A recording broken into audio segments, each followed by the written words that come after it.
masuk ke yang tanaman pangan ya. Nah, sambil berjalan Ibu akan share screen ya. Boleh dilihat nanti. Mudah-mudahan sudah terlihat. Ibu coba slideshow.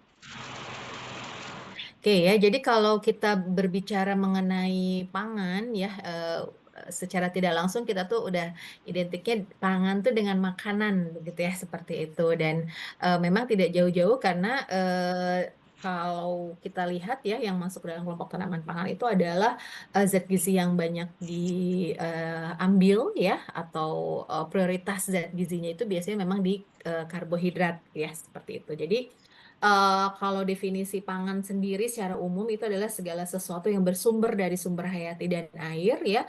Dan kalau berbicara tentang komoditas pangan itu kita lanjutkan definisinya, jadi harus mengandung zat gizi ya. Dan diutamakan itu penyebutannya adalah di karbohidrat itu untuk pangan ya. Dengan diikuti zat gizi lainnya ya seperti protein, lemak, vitamin dan juga mineral. Dan ini tentu saja amat sangat mendukung ya atau dibutuhkan dalam proses pertumbuhan dan juga kesehatan manusia ya. Jadi kalau terutama sumber energi ya bagi manusia. Jadi karbohidrat itu adalah sumber energi untuk kita ya, ditunjang juga dengan zat gizi lainnya. Nah, tadi sempat disampaikan juga ya beberapa apa definisi dari tanaman semusim, tanaman tahunan ya itu memang terkait dengan siklus ya atau fase-fase pertumbuhan yang ada di tanaman tersebut ya. Sehingga di sini kalau kita definisikan lagi tanaman pangan dalam arti sempit itu adalah kelompok tanaman semusim ya yang mengandung karbohidrat dan juga protein. Nah, kenapa disebut kelompok tanaman semusim? Karena nanti kita mengacu kepada definisi dari tanaman semusim tersebut ya. Tadi sudah disampaikan oleh temannya ya oleh Zaki kalau tidak salah. Jadi pengelompokan tanaman semusim, tanaman dua musim, atau tanaman tahunan itu adalah berdasarkan fase pertumbuhan yang ada di tanaman tersebut. Nah, kita ketahui bahwa fase pertumbuhan itu ada dua, ada fase vegetatif dan ada fase generatif, ya. Fase vegetatif itu secara sederhananya kita bisa sampaikan bahwa fase vegetatif itu secara sederhananya adalah bagian pertumbuhan gitu ya. Jadi tanamannya tambah tinggi, daunnya tambah banyak ya, cabangnya banyak dan sebagainya. Perakaran semakin banyak itu adalah masuk ke dalam fase vegetatif ya. Nah, sementara untuk fase generatif itu kita sudah masuk ke yang namanya pembungaan ya, pembentukan bunga ya, pembentukan buah ya dan seterusnya itu sudah masuk ke fase generatif atau nama lainnya juga disebut dengan fase reproduktif. Nah, tanaman itu mengalami dua fase tersebut. Nah, kemudian yang menjadi pengelompokan apakah dia masuk tanaman semusim, dua musim ya dan juga tahunan. Jadi kalau semusim itu disebut semusim itu orang juga kadang menyebutnya tanaman setahun gitu karena umurnya memang kebanyakan tidak lebih dari 1 tahun gitu. Tapi itu bukan patokan resmi. Kita tetap melihat dari fase vegetatif dan generatifnya.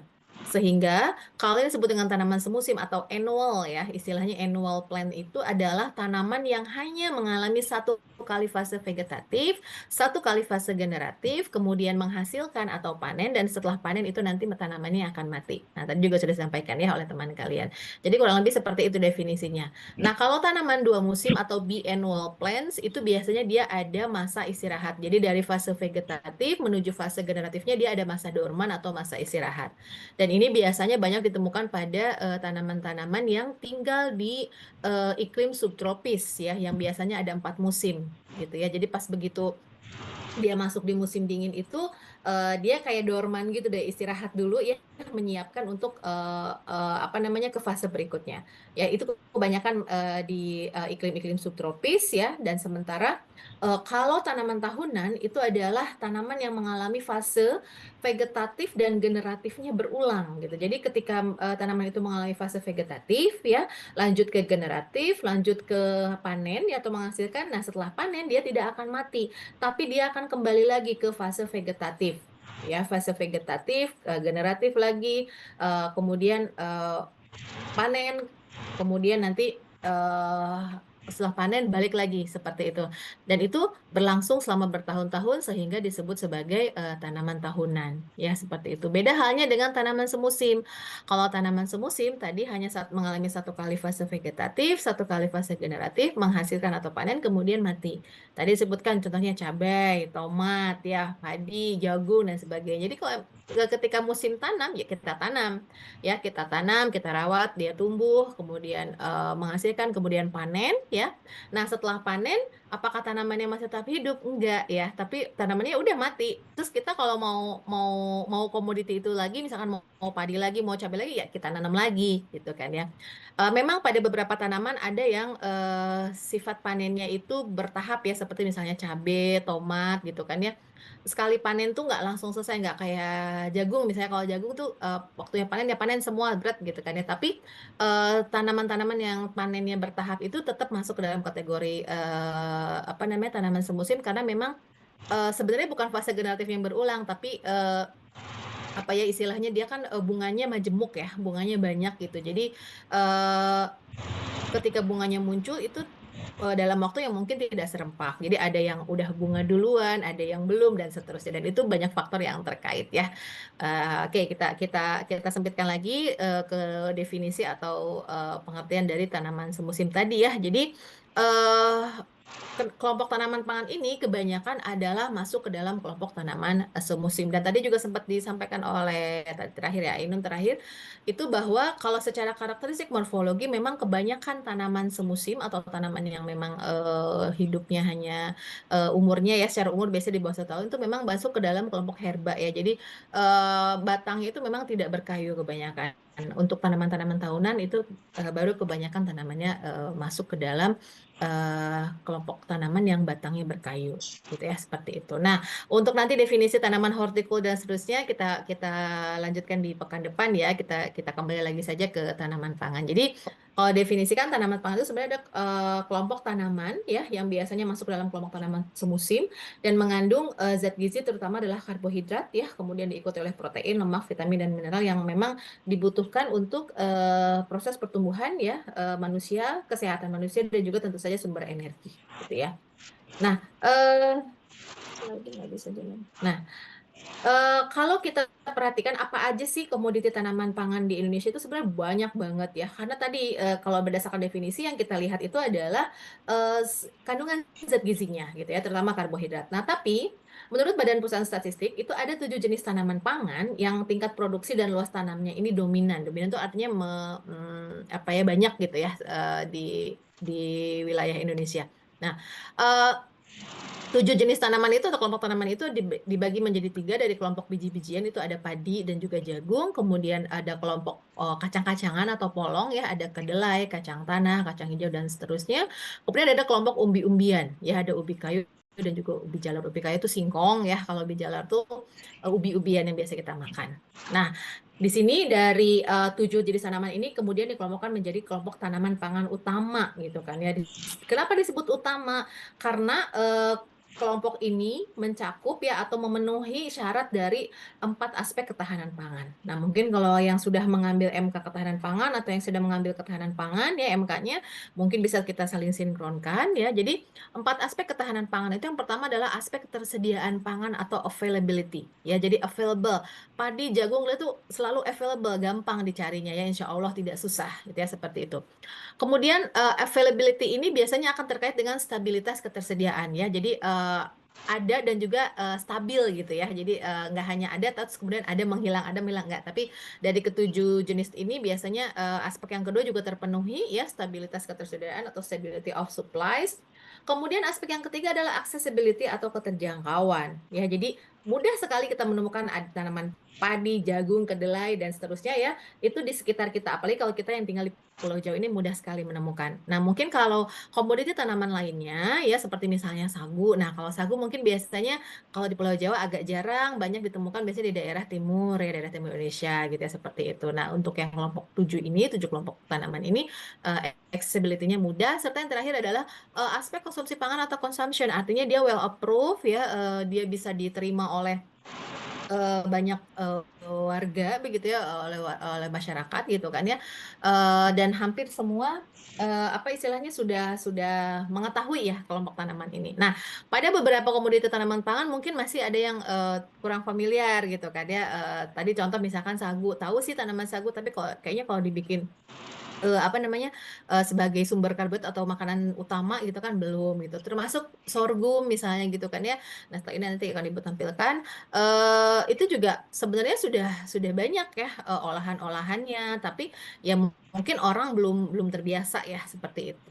Nah, eh sekiranya kalian ada waktu apa namanya luang, boleh kalian main-main ke webnya BPS. Di situ nanti ada beberapa data terkait produksi ya. Apalagi mungkin nanti kalian kalau membutuhkan bisa mencari ya di BPS terkait mungkin dengan skripsi atau apapun itu ya. Nah ini karena ini slide-nya dibuat sekitar tahun 2023, jadi ini datanya adalah data 2020 sampai 2022 ya. Mungkin kalian sekarang sudah 2025, harusnya sudah ada update data dari tahun 2023 dan juga 2024 ya, seperti itu. Biasanya BPS itu selalu update ya, karena selalu melakukan survei secara berkala ya. Nah, tapi yang ingin Ibu tunjukkan di sini bahwa kalau menurut produksinya ini ada terjadi fluktuatif ya. Jadi ada yang tadinya tinggi, misalkan jadi rendah, terus nanti naik lagi. Tapi ada juga yang Itu tuh kayak siapa yang kemarin semakin menurun misalnya ya seperti itu. Nah, itu biasanya tergantung musim ya, tergantung juga kebutuhannya ya dan seterusnya gitu ya. Nah, ini yang tampil di layar kalian ya, ini adalah tanaman sorghum. Ya, jadi kalau yang sudah tahu ini adalah tanaman sorghum, kalau yang belum tahu ini juga tanaman sorghum gitu ya.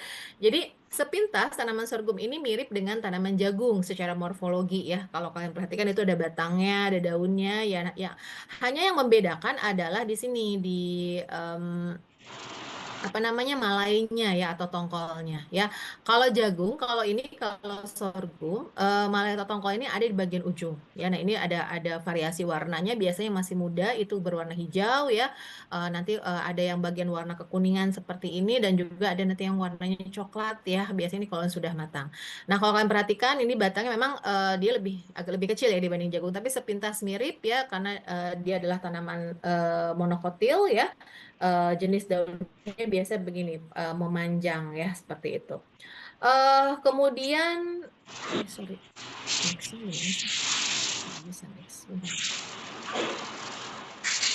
Nah, ini adalah contoh olahan dari sorghum sendiri. Jadi sebenarnya sudah banyak ya olahan dari sorghum begitu. Tapi memang ya itu tadi terutama kalau warga plus 62 ya kita suka mendengar idiom kalau belum belum makan nasi rasanya belum makan gitu ya seperti itu. Padahal sumber karbohidrat itu nggak selalu nasi. Kalau kita pagi ini misalnya makannya mashed potato misalnya gitu kan ya, atau kentang goreng, atau sekarang yang lagi happening itu misalkan kukus-kukusan nih, ada kukusan ubi, ya kukusan singkong dan sebagainya, itu sebenarnya sudah memenuhi karbohidrat gitu ya, tinggal mungkin ditambahkan proteinnya dari mana nih, apakah mau protein hewani atau protein nabati. Protein nabati bisa didapat misalnya dari kacang-kacangan gitu ya. Cukup sebenarnya sudah memenuhi itu sumber karbohidrat, tapi ya biasalah kalau belum makan nasi uduk, belum makan lontong kayaknya belum sarapan mungkin ya seperti itu. Jadi sudah banyak ya variasi olahan dari sorghum ini. Ada misalkan di sini tampil ada salad, ada nasi goreng, cookies, dan juga risotto. Jadi em, ya mungkin bagi sebagian orang belum, tapi misalkan nanti kalian menemukan ini ya jangan ragu untuk mencoba ya. Jadi biar kalian tahu gimana sih rasanya, kenapa bisa kemudian apa namanya disarankan untuk menjadi bahan pangan alternatif gitu ya, atau untuk diversifikasi pangan gitu ya.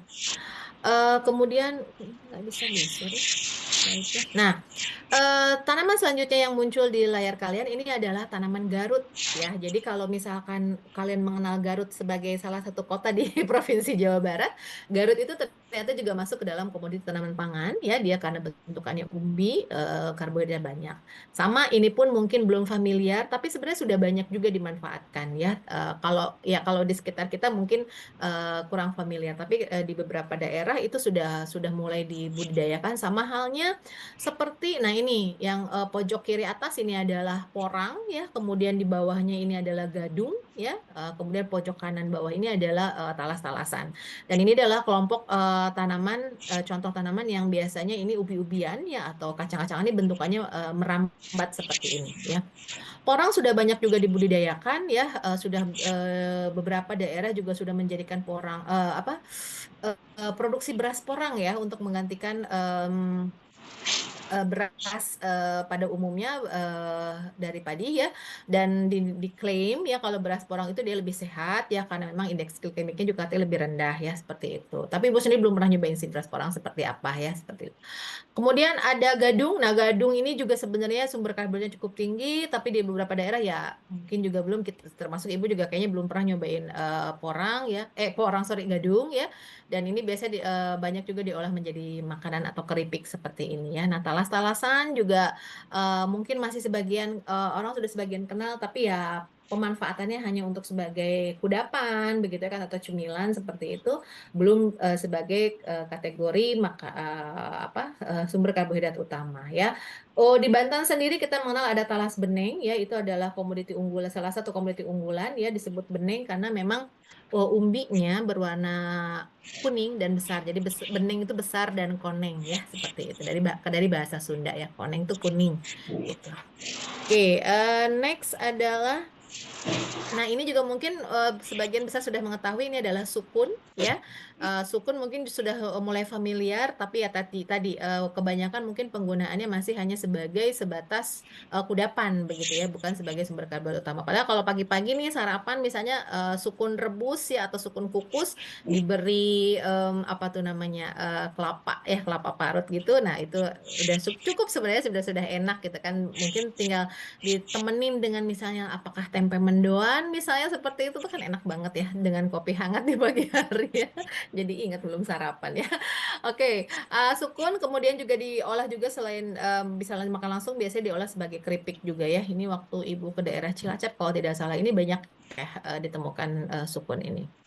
Nextnya ini adalah kacang hijau kalau tidak salah ya, Mungbin ini ya. Jadi, nah tadi juga sempat disampaikan oleh salah satu temannya untuk beberapa komoditi tanaman yang merambat itu membutuhkan alat bantu yang kita sebut dengan ajir ya atau turus ya, AJIR ya nggak pakai N. Setelah A-nya langsung J nggak pakai N ya. Jadi ini adalah yang kita sebut dengan ajir atau turus. Fungsinya adalah membantu ya, membantu tanaman ini, terutama kalau misalkan tanaman-tanaman merambat saat kalau ini kan kacang berarti dia membantu polongnya ini ya supaya polongnya bisa apa namanya ada di atas tanah gitu kan ya, jadi tidak terkulai ke tanah ya, jadi tidak kotor tidak busuk dan sebagainya. Pada beberapa tanaman lain misalnya seperti di kacang panjang atau mentimun itu memang digunakan untuk membantu batangnya itu merambat ke atas ya seperti itu. Ini juga termasuk tanaman yang merambat ya, tanaman yang rendah gitu. Jadi biasanya itu tadi dibutuhkan alat bantu. Ini adalah tanaman jagung yang Ibu bilang tadi. Kalau diperhatikan, kalau jagung ini mungkin batangnya agak sedikit lebih besar dibanding dengan sorghum tadi, karena tongkol jagungnya ini berada di sini, di ketiak daun ya. Nah, di sini ini adalah tongkol jagungnya. Ada berada di antara ini nih di ketiak daun ya, di antara daun dan batangnya gitu kan ya, dan pelepah daun dan batangnya seperti ini. Tapi kalau kita sekilas lihat sekilas bentukan daunnya memang mirip ya dengan tadi tanaman sorghum gitu ya. Oke, next ya ini adalah komoditas utama pangan ya, komoditas pangan utama kita yaitu tanaman padi atau Oryza sativa ya. Dan ini yang menjadi ciri khas dari budidayanya adalah dia membutuhkan sumber air yang banyak ya, sehingga tidak heran kalau kita main-main ke daerah lumbung padi begitu ya, atau lahan sawah padi yang cukup banyak, itu biasanya akan beriringan dengan adanya saluran irigasi ya seperti itu, karena memang dia membutuhkan air yang banyak dalam proses pertumbuhannya gitu ya. Nah, tapi beberapa waktu yang lalu, kalau tidak salah pada saat Ibu mungkin masih kuliah S1 atau S2 ya, S2 kayaknya ya, itu pernah juga muncul metode penanaman padi yang disebut dengan metode SRI gitu kan ya, yang diklaim dia lebih hemat air begitu ya, seperti itu. Tapi Ibu belum update lagi apakah metode SRI ini masih masih digunakan atau tidak ya, seperti itu. Dan ini gambar di bawah kanan ini adalah bibit ya. Jadi dari benih padi sudah disemai, biasanya petani itu punya ada satu kotak khusus ya, kotak kecil gitu untuk menyemai si benih padinya ya. Nah, setelah disemai, setelah menjadi bibit, kemudian dibawa ke lahan dan kemudian ditanam. Ini gambar yang apa nih, kiri kiri bawah ya ditanam, dan ini yang kemudian dikenal dengan istilah namanya tandur ya. Jadi kalau misalkan kita ke daerah lagi musim apa, musim tandur cenah. Nah, tandur itu adalah tanam mundur, karena memang untuk menanam padi ini jelas kita harus mundur nanamnya ya. Karena dia biasa gini kan, luasan lahan seperti ini, jadi nanamnya dia mundur seperti itu ya.